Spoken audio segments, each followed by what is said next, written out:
Hi hello மக்களே! நம்ம இன்னைக்கு இந்த வீடியோல சூப்பரா ஹெல்தியான பாதாம் லட்டு எப்படி செய்றதுன்னு சொல்லிட்டு தான் பார்க்க போறோம். உங்க வீட்ல குட்டீஸ் இருந்தா இந்த மாரி ஒரு ரெசிபி கண்டிப்பா ட்ரை பண்ணுங்க. அதாவது 10 நிமிஷத்துல குயிக்கா பண்ற மாரி ஒரு பாதாம் லட்டு தான். இது எப்படி செய்றதுன்னு சொல்லிட்டு பார்க்கலாம். வீடியோவ ஸ்கிப் பண்ணாம ஃபுல்லா பாருங்க. அதுக்கு முன்னாடி இந்த வெண்ணிலா டிப்ஸ் சேனல் சப்ஸ்கிரைப் பண்ணாதவங்க மறக்காம சப்ஸ்கிரைப் பண்ணிக்கோங்க. இப்போ பாதாம் லட்டு செய்யறதுக்கு தேவையான பொருட்கள் என்னென்னு சொல்லிட்டு பார்த்துக்கலாம். பாதாம் ஒரு 200 கிராம் அளவுக்கு எடுத்துக்கிட்டேன். பால் கொஞ்சமாக, அதுக்கப்புறம் கரும்பு சர்க்கரை, 10 ஏலக்காய் இந்த மாதிரி எடுத்துக்கிறேன். ஏலக்காய் இந்த மாதிரி பொடி பண்ணி எடுத்துக்கலாம். இப்போ லட்டு ரெடி பண்ணுறதுக்கு எடுத்து வச்சுருக்க பாதாம் இந்த மாதிரி பேனில் போட்டு லைட்டாக ட்ரை ரோஸ்ட் மாதிரி பண்ணிக்கலாம்.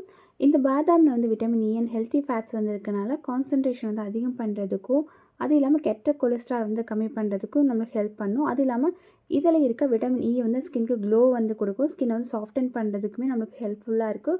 ஸோ இந்த மாதிரி நம்ம டெய்லி கொஞ்சம் கொஞ்சம் பாதாம் இந்த மாதிரி லட்டு இந்த மாதிரி சேர்த்துக்கிறதுனால உடம்புக்கும் நல்லது, ஸ்கின்க்குமே நல்லது.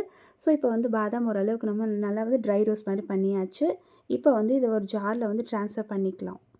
இப்போ ட்ரை ரோஸ்ட் பண்ண பாதாம் இந்த மாதிரி ஜாரில் ட்ரான்ஸ்ஃபர் பண்ணிவிட்டு இதை லைட்டாக பரபரப்பாக இருக்க மாதிரி அரைச்சி எடுத்துக்கோங்க. நீங்கள் பவுடர் மாதிரி அரைக்காமல் இந்த மாதிரி அரைச்சி எடுத்துக்கோங்க. அடுத்து இதில் கொஞ்சமாக கரும்பு சர்க்கரை சேர்த்துக்கலாம். கரும்பு சர்க்கரை சேர்த்துட்டு இதில் அளவாக பால் சேர்க்கணும். பால் அதிகமாக சேர்த்துனீங்க அப்படின்னா உங்களுக்கு உருண்டை பிடிக்கும்போது வராது. ஸோ அளவாக இந்த அளவுக்கு பால் சேர்த்துக்கோங்க. அதுக்கடுத்து பொடி பண்ணி வச்சுருக்க ஏலக்காய் பவுடர் இதில் சேர்த்துக்கலாம். இப்போ இதெல்லாமே சேர்த்துட்டு மிக்சரில் போட்டு லைட்டாக ஒரு அடி அடித்து எடுத்துக்கலாம். இப்போ இந்த மாதிரி நம்ம அரைச்சி எடுத்துக்கலாம். இப்போ இதை நம்ம ஒரு பிளேட்டில் ட்ரான்ஸ்ஃபர் பண்ணிவிட்டு இதில் ஒரு 1/2 டீஸ்பூன் அளவுக்கு நெய் சேர்த்துக்கோங்க. நெய் சேர்த்துட்டு நல்லா இதை மிக்ஸ் பண்ணி விட்டுக்கலாம்.